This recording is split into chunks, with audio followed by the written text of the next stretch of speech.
what is the truth and how do we get to the truth? So pag sinabing, eto totoo, si XYZ ang guilty sa flood control. Sinabi naman ng kabilang grupo, hindi, si ABC. Malay niyo po, in the end, it's not A, but it's B and C. And it's not XYZ, but it's Y and Z. And then kasama si W.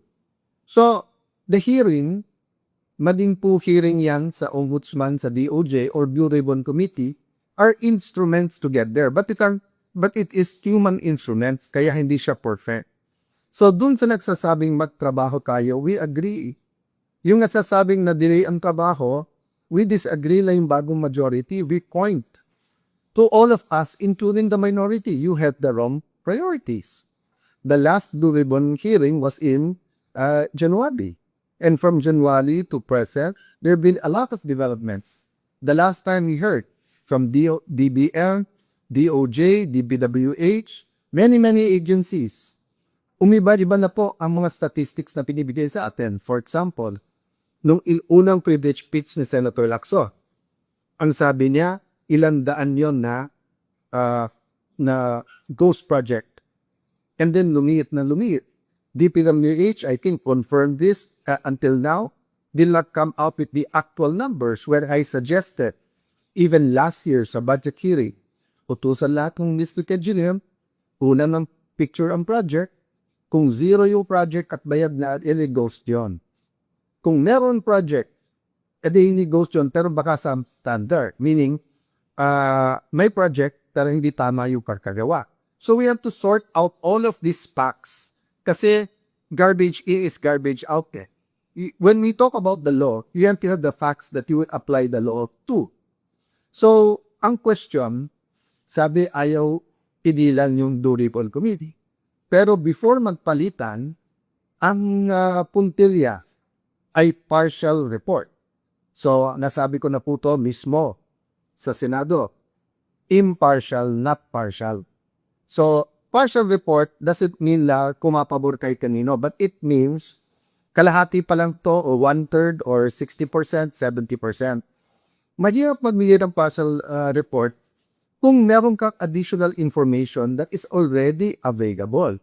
At sa katulad itong flood control na lahat nagtuturuan, lahat pwedeng wautikan, napaka-importante na ipakita na tatapusin natin ito na buong buo. So, madalas namin pag-usapan sa minority noon at majority na yon.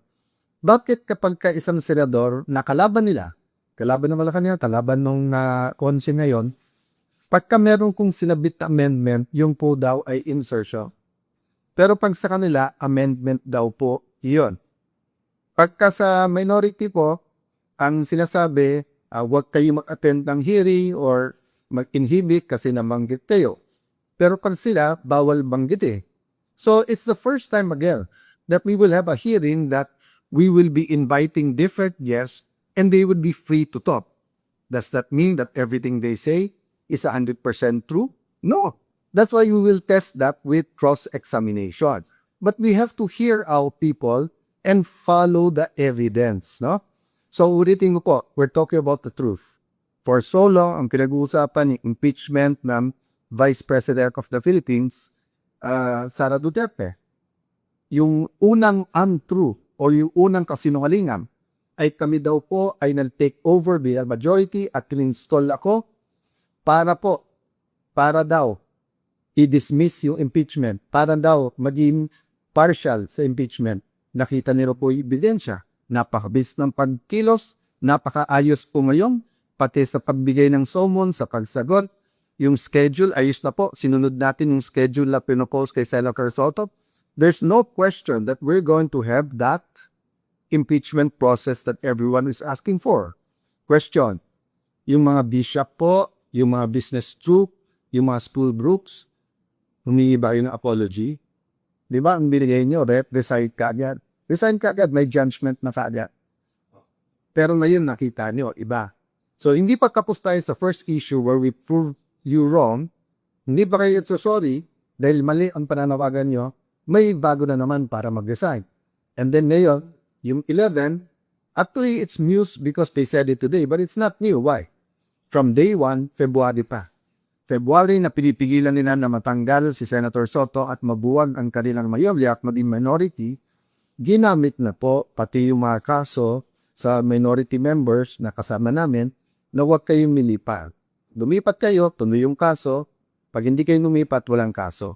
Sinabi na to ni Senator Jinggoy for the first time, inamin niya na totoo. He has evidence a few times. I was there, kaya narinig ko yung conversation, kaya alam kong totoo. So, we're going back to the issue. The issue is not work. The issue is what is our priority. And this is the end time. Priority natin, ekonomiya, presyo pramaw kita. Priority natin ay corruption issues kasama ang flood control at accountability issues, yung po yung pangatlo, yung impeachment. Pinangatlo ko lang po dahil nga nakaayos na yung schedule. It will take time, nagsasagutan pa, nagpapalitan pa ng sagot, yung prosecution at saka yung defense, and then magkakaroon ng pre-trial para hindi po mahirapan ang lahat na intindihin yung ebidensya. Again, I will correct one senator who said that pag sila yung majority, mas maayos yung ebidensya, yung laktan ng ebidensya. Hindi trabaho po ng senator judge na maglata rin ng ebidensya. Trabaho po ito ng defense at saka po ng prosecution. Prosecution muna kasi ikaw yung na-accuse. Then defense kasi nga, dinidepensan mo sarili mo. Siguro that's one reason why gigil na digil ang mga kapatid na Senator Tulfo na aside from the committees, aside from yung pagiging malakit sa Malacanang, let me address that. Sabi ni Senator Tulfo, pag hindi ako nagpakita sa session hall ay ako'y duwat. Ang kaduwagan po ay nanuugat yan sa ano ba ang purpose at trabaho mo.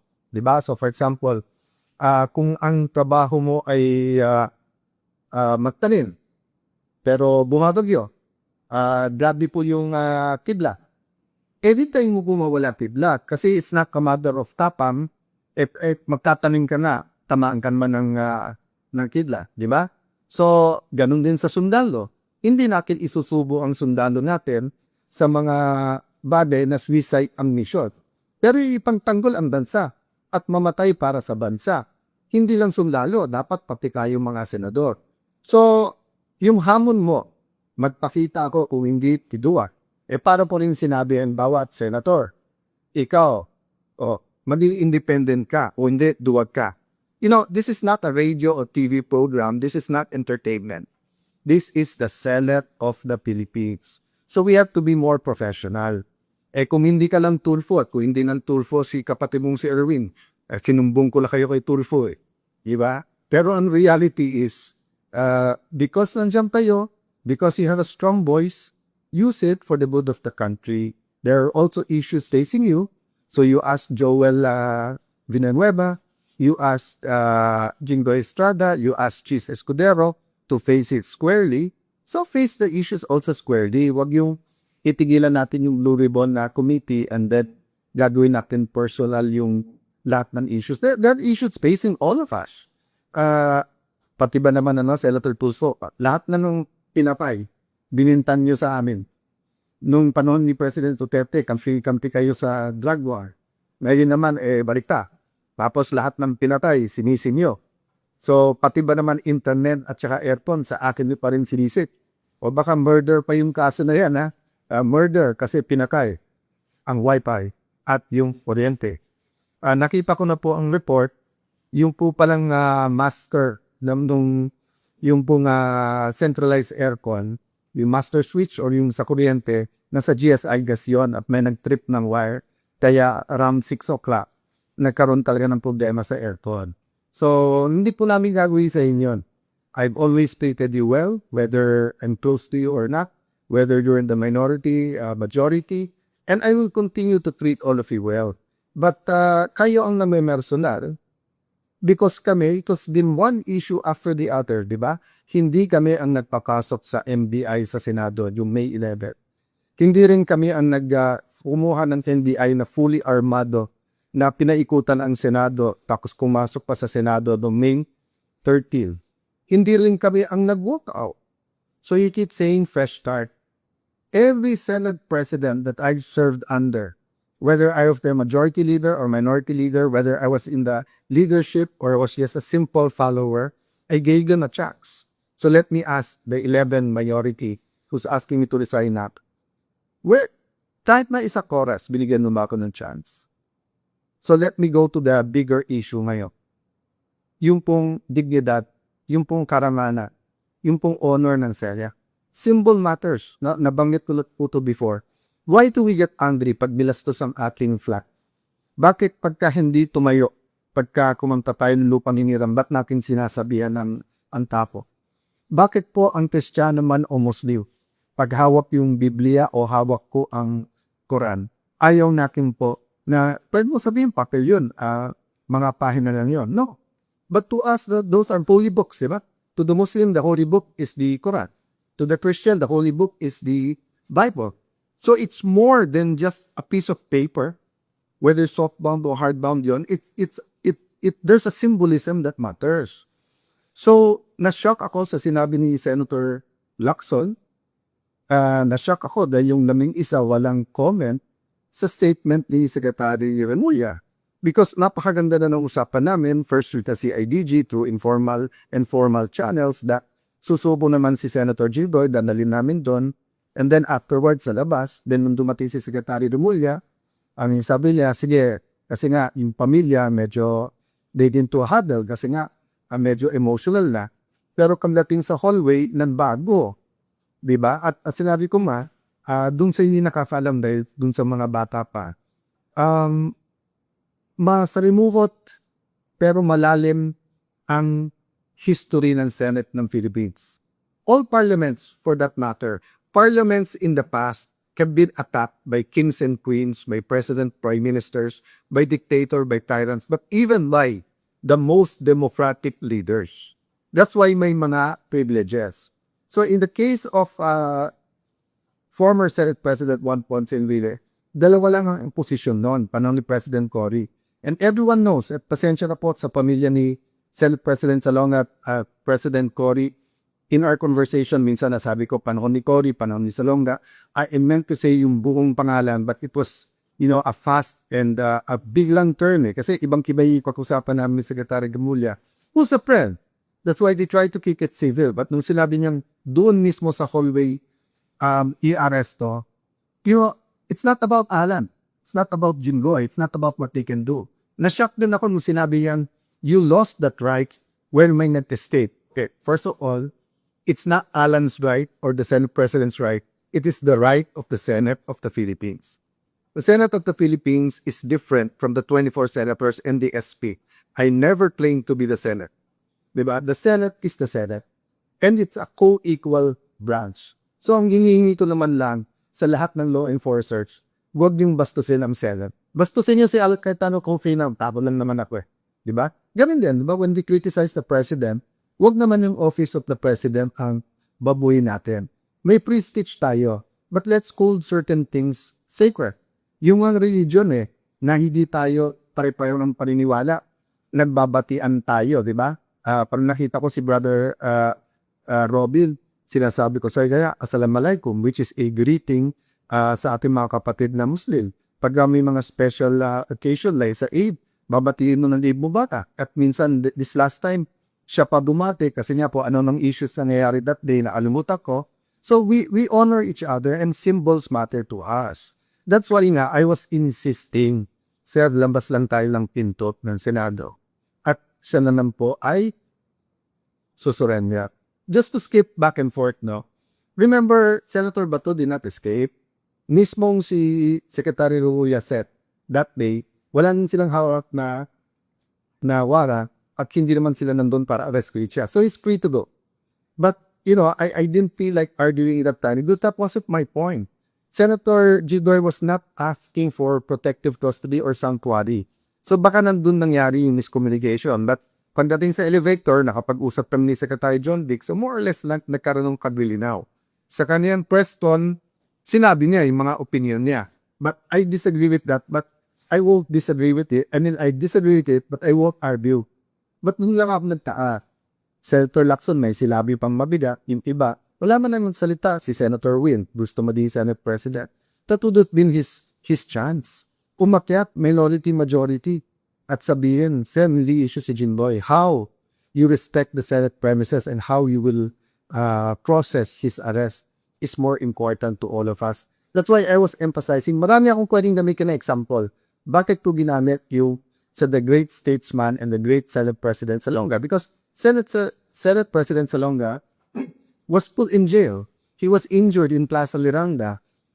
Senate former Senate President Enrile, he wasn't Senate President yet then, was Minister of National Defense. He issued some of the arrest orders. And despite na halos kahit anong gawin ni President Porilon at kahit anong sabihin kasi talagang sa tao sobra yung pagmamahal, ano silang ni Senate President Salonga? Not here. Tapusin niyo yung sesyon. Pasalitain muna.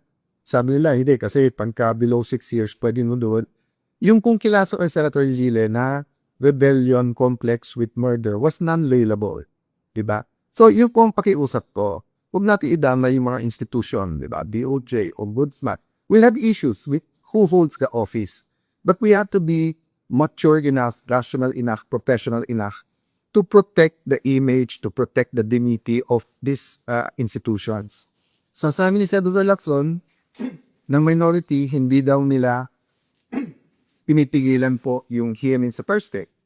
But if you look at their statements, isa na lang mauhan nila o mabawa sa amin, they can get na pumikis na. No, whether sila nagsabi niya o yung unofficial spokesperson. And you see the letter today from Senator Lacson, belated happy birthday. Sabi niya, I drink in every year kasi ka-birthday niya, ang mom ko at ka-birthday niya, then si dating governor at ngayon vice governor Singson na Ilocos Sur. So magkaka-birthday yung tatlo, kaya natatandaan po pareho. So kahit na magkaiba kami ng opinion, bilabati ko yan parate. So sabi po ni Senator Lacson, this refers to the notice of the night hearing of the committee of the Blue Ribbon Committee. But the last paragraph, second to last, I raise this matter as it is determinative of how the committee can legally constitute a forum, entertain motions, or validly ask questions during the scheduled hearing, among other concerns. So tinatanong niya kasi kung constitutory na dahil wala kang mga membro yung minority. Pabulit-ulit po kami sa Section 19 ng rules. Nakita niyo na po yan, nabasa na ng marami, napag-usapan na yan, na habang wala pang kapalit, sila pa rin. Pangalawa po, ang majority, madalas magbasa ng maglagay at basahin po ang chairman, vice chairman, members. Until our last session, ni isa na committee, hindi naglagay yung minority. Di ko alam kung talagang sila ginagawan lang sadya or talagang naniniwala sila. Kasi sabi nila, isang araw lang daw ako, isang linggo lang. I agree with them. I don't agree na isang araw lang, but I don't know. From the start, I told everyone, I leave it up to God. I'm at your disposal. Magpakita yung 13, alis sa Urya. Diba? It's a walk of faith. Walking dead niya Bakit? Kasi from the start, target ibalik sa kanila yung 13, whether it's Will Gatchalian, whether it's Tito Soto, kung sino man sa mga kaganang-galang na senador sa minority, kung may kapanggap-tanggap sa kanila sa amin 13 o wala, nasa sa kanila yan, di ba? But ang point ko is, kayo ang hindi nagbasa ng membro nyo, then sasabihin nyo, ba't hindi nagkapalaho? Tapos pag man-schedule ng hearings, meron naman nag-hearing na yung mga Baykabela, di-hearing. Yung Ways and Means, nag-hearing. Hindi naman kayo nagtanong kung bakit walang minority. Bakit sa Blue Ribbon, marami kayong tanong. Diba? So, ang importante dito, lumabas yung totoo. Kaya nga iringgita na lahat ng membro ng minority. Lahat kayo welcome. Napaka-importanting hearing ito. Sana hindi isang hearing lang. Napakaraming ibang issue. We have to tackle it one by one. Yun po sinabi niya tungkol sa hospital bill, no? Senator Subirila, kaibigan ko na madalas, even after the walkout, bumaba siya, sabi na, walang personalan, we're all okay. So I won't take it personally, but if you remember, Senator Subiri, that has been on our agenda, I think, for at least last week, but I think more than that. Kahit ilan beses, pag nagre-recess tayo, bumababa ako, at tinatanong ko kay Senator Soto, kay Senator Risa, kay Senator Lacson, pwede na may-take up to, minsan okay, minsan bukas na yan. So, kayo naman ang nag-walk out nung last Tuesday. Willing na nung kami na i-take up yan. Lahat is aside namin, we're ready. So, wag yung i-whiskey bintang one-sided. You're talking about the generals, I feel bad for you. I'm looking for a solution. But remember, kayo nagsabing wag mo nang basahin kasi hindi pa kumpleto yung CA because nga 6.5, 5.5 of the 12 members, hindi tayo magkasundo kung 6 or hindi tayo magkasundo kung 6-6 or 7-5 muna kasi question, sino maghahati, di ba? Kung ako lang masusunod, sa first day pa lang, niname ko na lahat ng CA. So, dun sa mga nagiging casualty ng hindi pagkakaintindihan ng majority-minority, let's be man enough to say, we're all at fault here. The whole Senate is at fault here, the minority to majority. Pero yung inyong messaging, drama, na playbook na kaya walang trabaho, kaya magulo, ginugulo nyo kami. Ginagamit yung Malacanang para guluhin kami. Apo sasabihin nyo, magulo ang Senado. Sino ba nagpagala ng NBI dyan na naka-full battle gear, di ba, na may mga gamit na gano'n? So, guys, I'll continue to give you, and addressing myself, the Filipino people who are watching now, I'll continue to give you the inside story. Tadi na, and I invite the other side to give the inside story, see, the context, di ba? That is important in how we make decisions. So, tanungin ko po kayo, gusto niyo po mag-session tayo, pero gagamitin po nila yung numbers dahil po dun sa hindi makapasok si Senator Bato at dahil kinulong na si Senator Jinggoy, tapos pinakapot yung iba namin makasama na susunod na kayo, tapos hihintayin kung may event or hindi pwede isa namin kasama or FCR lang, tapos papalitan nila yung mga miyembro ng committee, so hindi matutuloy yung Duricon committee sa Thursday. So if may Adam, why don't we have a meeting tomorrow about how the Duricon committee should proceed on Wednesday? You know, I've talked many times to Senator, or on Thursday, tomorrow meeting for Thursday, I've talked to Senator Marcoleta many times. He's a very reasonable person. He's intelligent, he studies, he did kasi ang paniniwala at paninindigan niya sometimes din si Senator Lacson, no? Kaya po sila sabi sometimes kasi sometimes one-sided hindi makikilig sa reason, pagpipilikan kahit mali, tama pa rin. Diba? So, it's up to you. Whether your messaging is simply pumasok kayo, duwag kayo, and resign, or whether you want to talk about the economy, inflation, impression ng bigas, paano yung mga OFW na mawawalan ng trabaho. Kami, we're coming up with a schedule. Sa lahat ng committees, welcome kayo. And siguro aminin niyo naman, most of the work is done in the committees. Pati LEDAC Pati LEDAC, handa na kaming pumunta, pinakancel. Tumawag pa sa akin yung nag-organize na kami ba yun lang. Sabi ko, hindi siya, ready kami end time. I think twice to na parating sa Malacanang, we're ready for the LEDAC end time. Ang problema, naglalabi nga yung 11, yung minority na huwag pumilos ang Malacanang na any kind of recognition ang masama. Wrong information pa bibigay. So kung may nakikilig sa Malacanang, we're not your enemies. Many people, may it be in the cabinet or may it be in the 11 minority, ay namo-onsay giving you, they want us to fight because sila ang may beef sa amin. Kami, we want the truth. We want to work together to address inflation, address poverty, address corruption, address accountability. So again po, ito po ang inyong likod, si Alan Cayetano na papaliwat, nagbibigay ng konting liwanag sa mga pangyayari. Be patient po. Be patient because these are existential issues for our nation. A nation divided will fall, but a nation na mas malaki pa yung ninanakaw kaso sa ginagamit sa tao will also not rise, di ba? So an independent Senate will be at your service. Pero ang Senate na hawak sa liig ng Malacanang at ang Senado na takipan, ang mangyayari po niyan mas maganda o singbigat lang ko yung tahimik or quiet or silent na Senate. God bless you guys at salamat sa aking mga Senate media sa tanong niya na mag-react dun sa ilang issues sa press con kanina na 11 minority members. God bless you.